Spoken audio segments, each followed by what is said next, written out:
first experience with operetta in Germany. I sang operetta like Gilbert and Sullivan in the States before I came here. I'm from the States originally.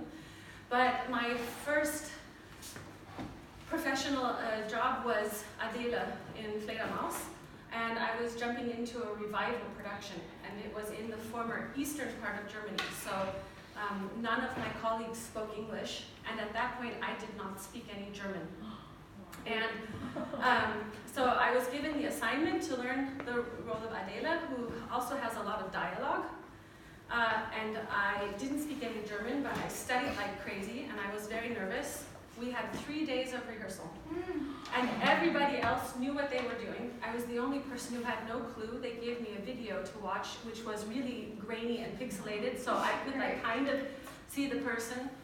And I spent the 2 weeks, I prepared for a long time, but the last 2 weeks before the first day of rehearsal, every morning in the shower, I would start sobbing. Hysterically.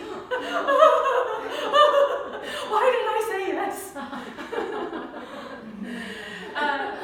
And I went to the first rehearsals, and the director was there, and he would come to me and say a bunch of stuff in German. And I would understand maybe 2 or 3 words, and I would smile and say, okay.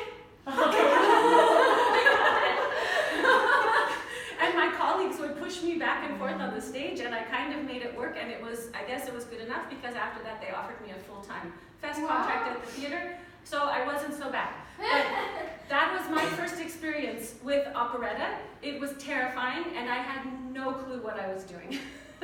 Since then, I had a lot more experience with it. For me, it's one of the most complicated art forms in Germany for me to wrap my head around, which seems like a contradiction, because in some ways it's so simple. But I think because of its supposed simplicity, it makes it very complicated. And I think especially for people coming from outside Germany, to come here and understand what this art form is, especially as singers who also are supposed to act. And in operetta, we need to be actors who can also sing.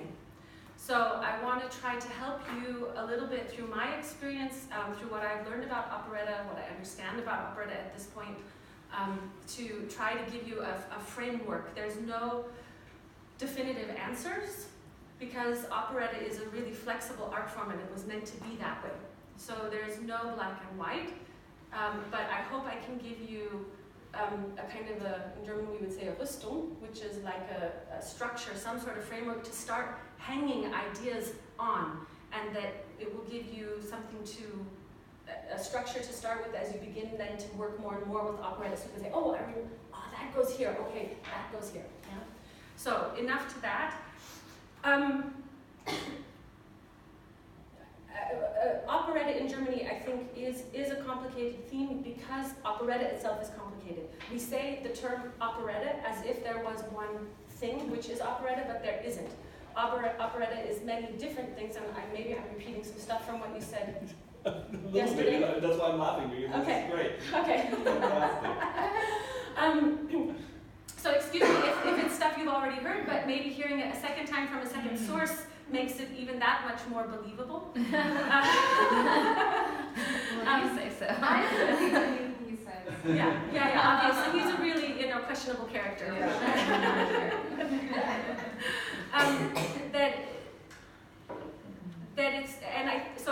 Operetta was never just one thing. There are several different types of operetta, and operetta served different cultural purposes at different times in its history. So there's that layer. Then there's the other layer that now modern audiences are looking back through history at what operetta actually was and what they think it was supposed to be.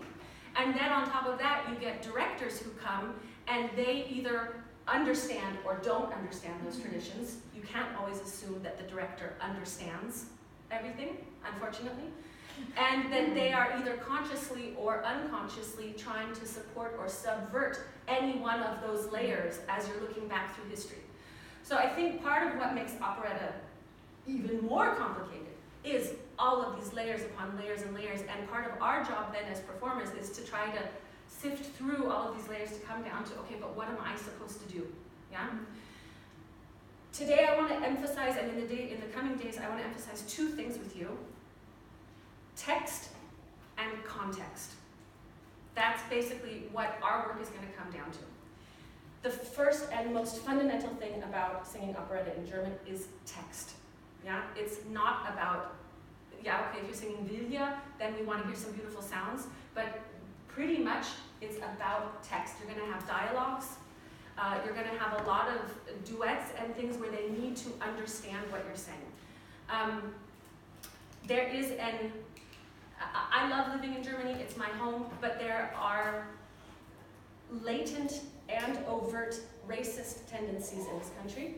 We can just be open about it. And operetta is a field where they are going to be more present than in any other. Yeah? German audiences, I think, are far enough along now that they're willing to overlook certain things if it's an opera, you know, where it's really about the sound. But if it's operetta, they are going to insist on text with as close as possible to a native accent, yeah? Which doesn't mean you have to speak fluently, you just have to be able to do it on stage. And if you don't look German, yeah, you have an even bigger hurdle, yeah? Just to put that out there, it's not fair, but you will run into problems. So bearing that in mind, I want to emphasize text, which then also has an impact on the singing, because a lot of the times when we're singing opera, we're able to compromise the text in service of the sound. In operetta, it's the other way. We have to be ready to compromise the sound in order to serve the text. Yeah? So that's the first thing. It also, depending on the style of operetta we're talking about, it might also require a kind of a blend of technique to incorporate aspects that we would more normally associate with musical theater. Yeah? And so figuring out how to do that in a healthy way, in an aesthetically pleasing way, and in a responsible way that serves the voice and the music at the same time, and where to use it and where not. So those will be things to want to talk about. Context. So this is coming back to all of those different layers that we talked about, that I started talking about.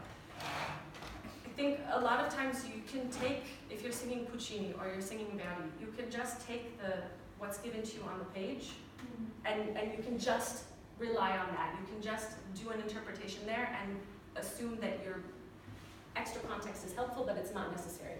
In operetta, you really need to have the extra context. It started in Paris with Offenbach. It was really closely related to burlesque tradition, and a lot of the first performers in operetta came actually from burlesque. And so there were a lot of sexualized tropes, social commentary, things like that, that we would more normally associate with something else that then came over into this art form of the operetta. Did you talk about history yesterday? Okay, so you covered quite a bit, yeah. Yeah, okay. The aspect of that I think is the most intriguing, but also the most difficult as a performer, is the elements of grotesque that we also need to incorporate in our performance. I don't know if you're familiar with this term, grotesque, from theater. Grotesque is a mixing of, when you see the performer on stage, you should feel at the same time attracted to them and repulsed. In opera, you're supposed to have one emotional response to the character on stage. You should feel sympathy or attraction or empathy or revulsion. Yeah, if you think about Mimi, yeah, you should only feel great sympathy for this character.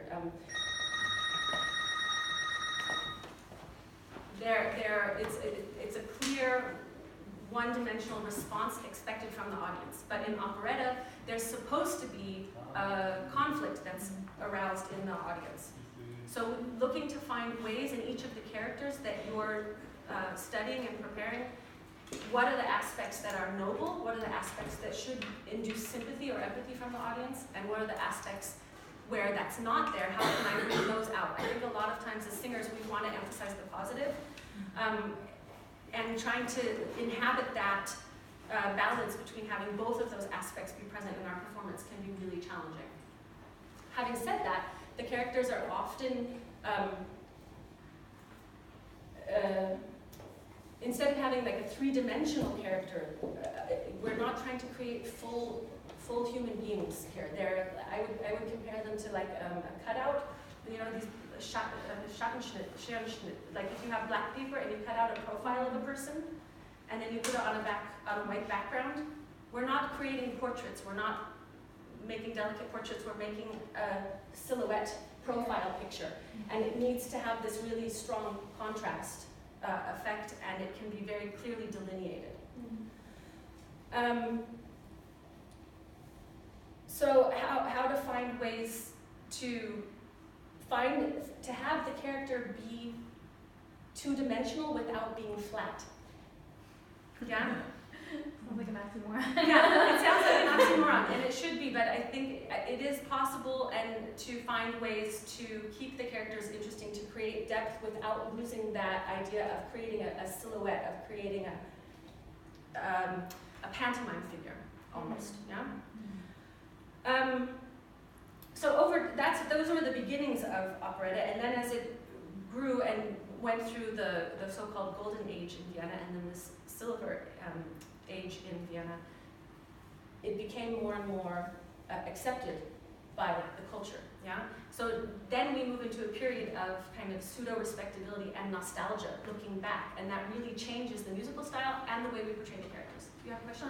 I just don't know as much. So you said for Viennese opera specifically, there was a golden age and a silver. Yeah. I just assumed that some of this was talked about yesterday. I mentioned it like once. We talked a lot about French versus Viennese versus Berlin. Oh, okay. And then like the Austro-Hungarian Empire and how that. So I'm a really visual person. I made for myself in preparation. I made a little chart that all of you guys are welcome to take a picture of. It's like not very professional. It's just in my handwriting with some scribbles. But because I really like to see things and where they're placed. So if you gathering. So we start here with the first operetta with Offenbach, yeah, and around 1858, the first Offenbach operettas were being performed in Vienna, yeah, and this is where the idea of context becomes so important. If you want, I'll sit down on the ground and then you can make a good picture. Because it was exactly that time in Vienna where they were, there was a rising bourgeoisie, middle class, who for the first time had enough money and resources to be able to do extravagant things like going to the theater, but they didn't have the culture, they didn't have the education to understand or appreciate complex operas necessarily. And so the operetta started taking off big time. And one of the major themes that is current in the operetta at that time is that they're criticizing the nobility. And this is because their audience, they're playing to a bourgeoisie audience. And now, for us, modern day, what do we do with that information? It's really hard to know, especially as actors on stage, how do we, because it's so specific to this time and place. I don't know if you guys know John Oliver or something like this, but if you tried to play John Oliver in another 100 years, people wouldn't get it because it's very specific to this time and this, or Saturday Night Live. Saturday Night Live in another 100 years, nobody will get what's happening there. It won't, and this is the same thing with operetta.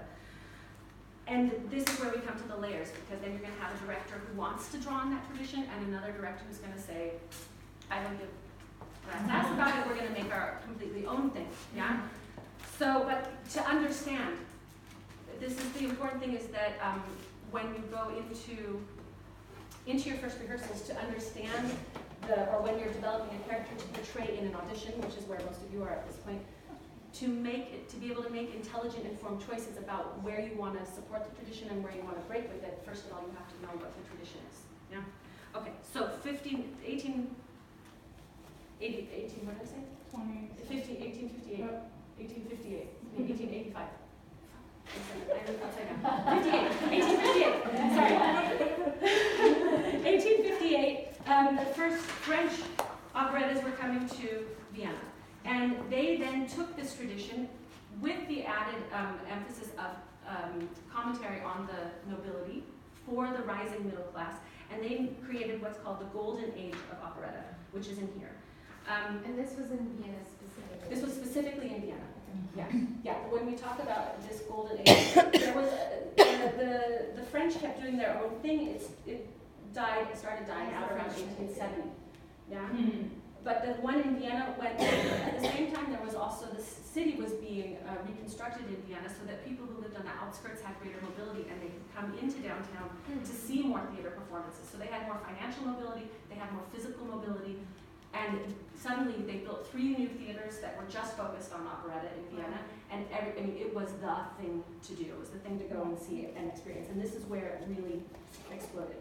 Now, towards the end of it, around 1900, there started to be a shift. It's already been going now for 30 years. It's no longer the hot topic. It's starting to shift and evolve, and the things that are affecting that are a new internationalism. Yeah, people are more mobile. There's more traffic between places. A lot of these operettas around this time period had almost simultaneous first performances in Vienna, in New York, in Paris. They were premiering. I mean, it was almost at our modern level of multinational, international. Added to that, they also had developing new medias. They had film was coming out. They had the ability to make recordings, and so there was a new, 30 years earlier, you couldn't buy a record and listen to it at home, and all of a sudden you can. And then additionally to that, they had become now this machine of production had become so well oiled that they were just churning out operettas like this. And that meant that the operetta from 2 years ago was no longer in style, and it was out and they were making something new. And so the market was kind of flooded and overwhelmed with these new things. Now, what started happening here is already at this point, they were starting to revise and rework some of the older operettas. And as they did that, and they saw how the style had begun to change, they started to reminisce about the old time, and they said, oh, that was the golden age in comparison to what we're doing now. And the new operettas from here, they became even more commercially based. It was really about filling seats. In a way, you can kind of make a comparison with old Broadway and what's been happening since, I don't know, maybe like Rent and what's the one about the Wizard of Oz? Wicked. All of these things where it's a new musical style, it's a new commerciality that's commercialism and it's very much based on pop music. And looking back to how it used to be when Rodgers and Hammerstein were doing it, this is the same kind of comparison. It's still musical theater, it's still operetta.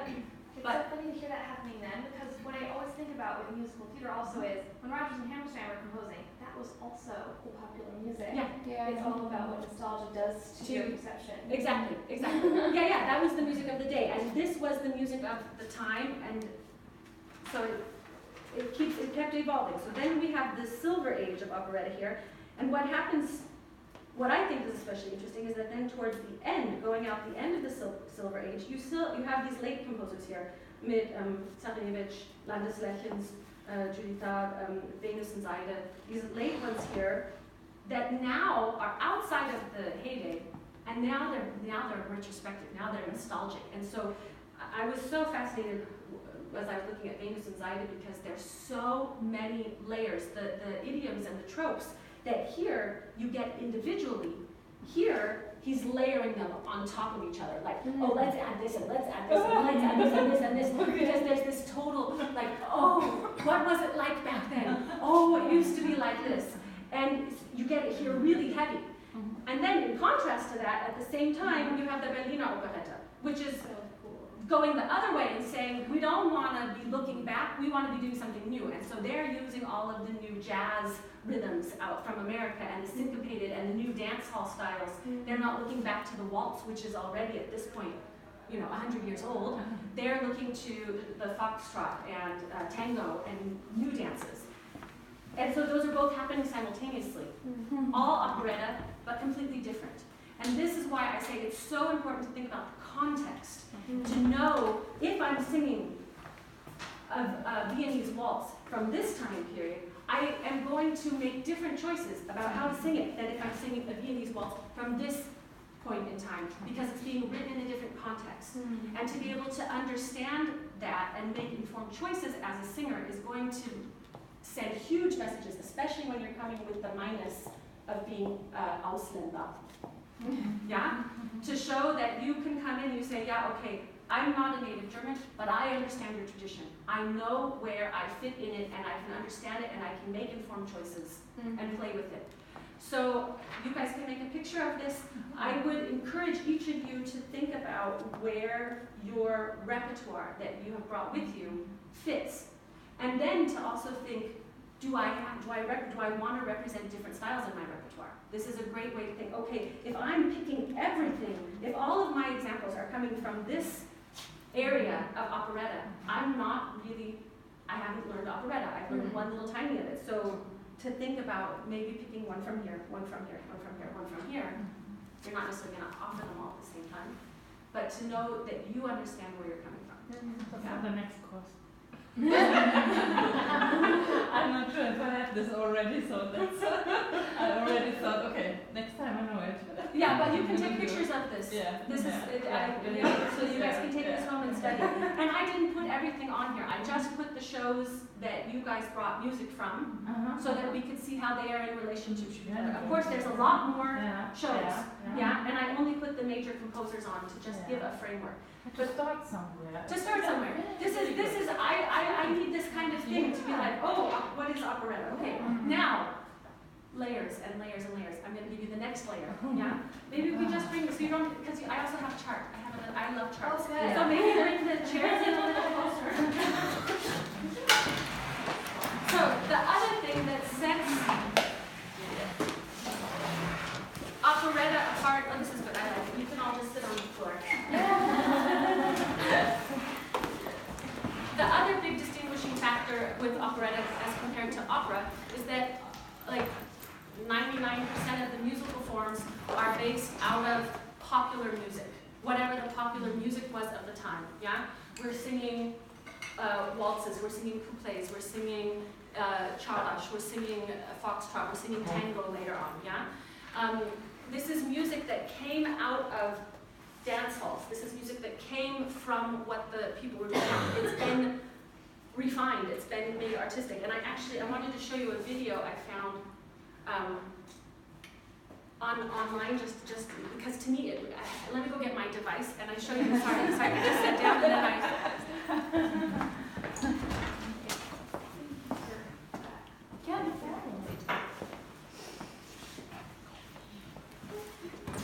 Somebody just shared this with me yesterday. I think, Sarah, you've already seen it. I thought it was just brilliant.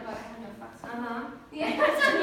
This video It's really so good. incorporates for me a lot of aspects of what I would say operetta is. And let's look at it together and think about these layers I'm mentioning. The popular music, text understandability, and even though he's not in an operetta, see if you can see why this piece stood out to me.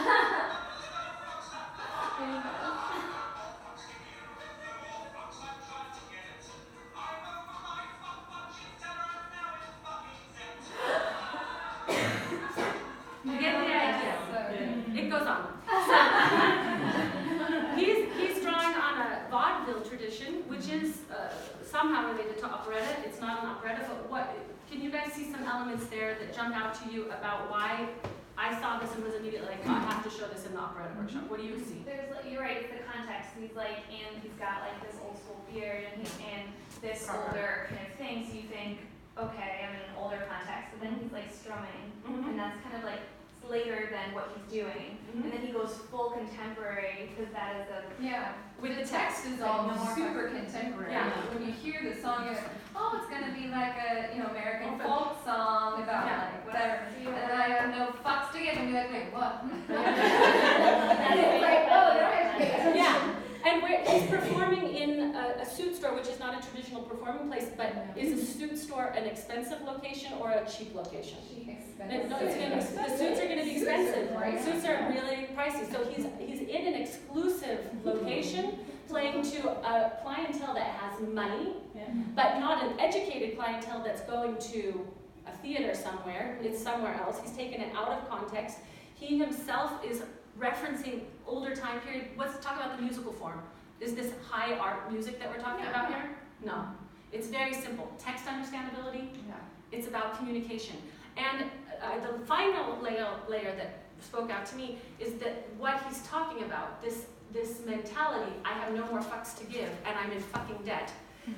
This is very specific to this time period. This, in America, the millennial song. It is the theme song for millennials. So he's making social commentary in a witty, ironic way, referencing time periods from the past in a pseudo-vernacular, but in a refined, exclusive location. And in a, do you see? Yes. I mean, it's really cool. like, But the crazy thing is, like, we don't have to think about all of those things as a We contemporary get that audience. because it's modern. exactly. So we have to do more legwork in terms of the thinking and preparation when we look back, because what they were doing at that time is basically what he's doing in that song, but in a theatrical context. And so to look at the material that you're being given and to start thinking at all of these different levels and ask really critical questions. What purpose was this piece serving? And what were they commenting on?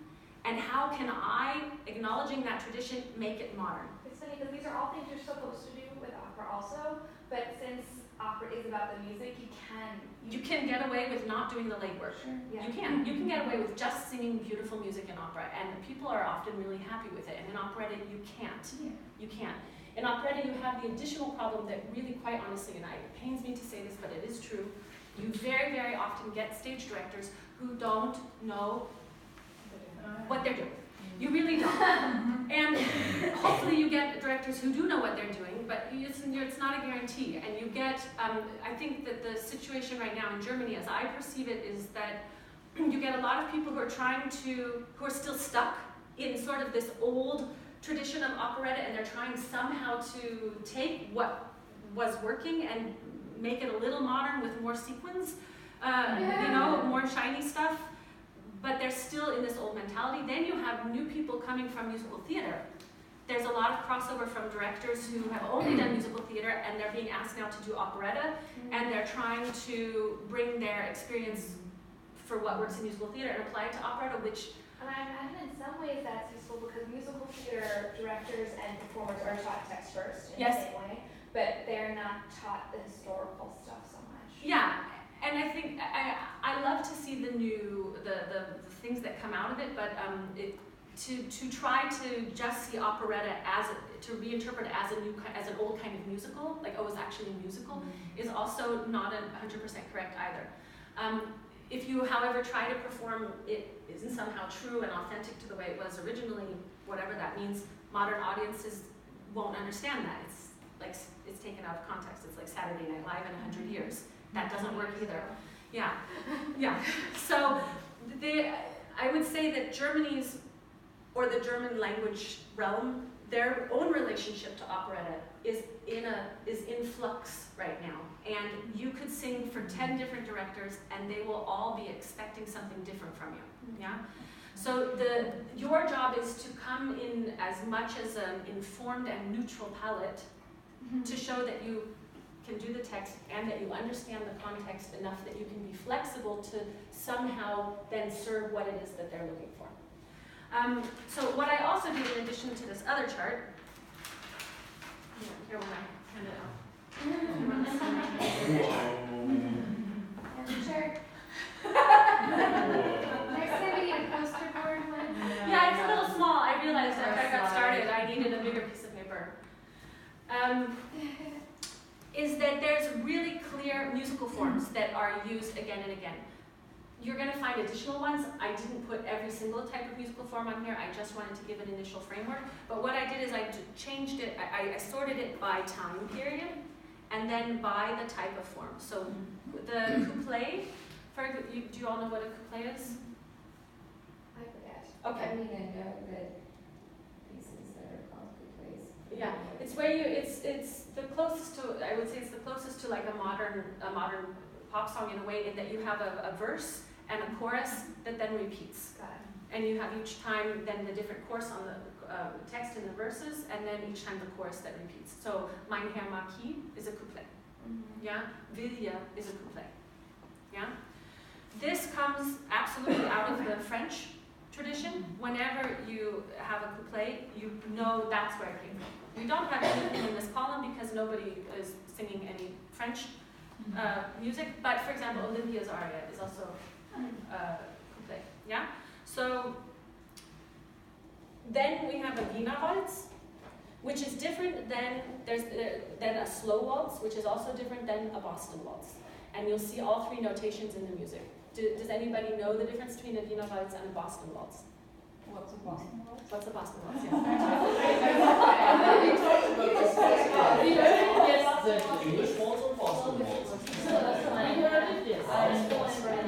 Yeah. So, and this is, I think, for me, this is one of the most important distinctions when you're singing a waltz, and one of the ways that people who are listening to you, who know their shit, are going to immediately sort the, weed from the shaft, thank you. They're going to use it to sort the wheat from the shaft if you know what kind of waltz you're singing and you know how to accent accordingly. So the waltz, as it was originally came out, you guys probably know it was a scandal at the time. It was forbidden, you know, women and men touching each other. We have to remember we're coming from a very different time period. And it originally, as it developed in Vienna, was a pretty fast dance, yeah? I think it's around 170 beats for the quarter note. Wow. Yeah. Yeah, it's a pretty fast dance, and there's a kind of a lilt to it. The second beat is slightly before the beat. If we think about the Blue Danube, yeah, bum, ba, dum, bum, bum, bum, bum. So if you're doing 1, 1, 2, 3, 1, 2, 3, that's not a Wiener waltz. Because the two, yeah, it has to be slightly. Now that I've tried it the last 3 days, so I could do it. And now that I'm here, I'm not going to be able to make it happen. Bum bum bum bum bum bum bum bum bum bum bum bum. And a Boston waltz, because it's a different dance step. On the Wiener waltz, this is why you have to think about the dance context, dance steps. You're dancing the Wiener waltz. Bum bum bum. You actually don't dance the 2-3. You just pivot. Bum, bum, bum, bum, bum, bum, bum. Yeah? The Boston waltz is slow, and you're crossing your feet on it. So, and it's pum, pum, pum, pum, pum, pum, pum, pum, pum. And you have to have time for the man to cross his feet, and that's why it has to be the slower tempo. And the 2 comes on the 2 as expected. Yeah? That's about 90 beats per minute. So it's a lot, it's significantly slower. So understanding which one it is and making choices. Now, for me, a really interesting example was Ich schenke mein Herz. Yeah? Because it was originally written in 1879, at which point it would have presumably been a Wiener waltz. But in the Die Dubarry that we normally perform from 1931, the marking in it is quasi Boston waltz. Yeah? So to understand how do you layer, and I think it's really interesting then, like I would, and this is something I would want to talk with you about, to do a slower tempo, but to keep the lilt of the Wiener waltz to show that you understand that it's a new, slower tempo, but you're referencing the historic, the original, and these are the kinds of things where if you get the chance to have a working audition somewhere, and you can raise these kinds of questions, then immediately the director's going, oh, oh, she knows what she's talking about. They might go, oh, I definitely don't want her. She knows what she's talking about. Yeah.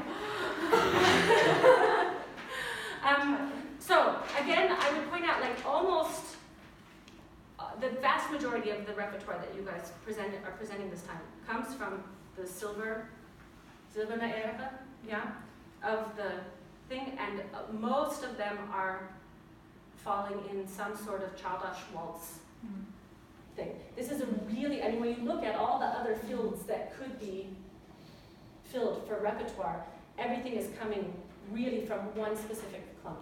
So this is just, I hope, a way to pique your curiosity, to see what else there is, to branch out and look in different places, yeah? So, one final thing I want to say about this, I think it's the final thing, we'll see, is that in a lot of ways, I see a similarity with Baroque opera here, in terms of letting the music inform the character. If you look at Baroque music, they had what are called affects. Have you heard of this in Baroque music before? When you get, there's certain musical affects that are written into the score.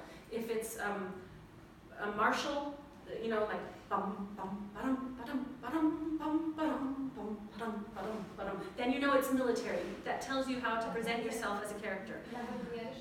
Okay, yeah. If you have a descending bass line, it's a lamenting aria. That tells you the emotional affect that is supposed to happen. If you have a lilting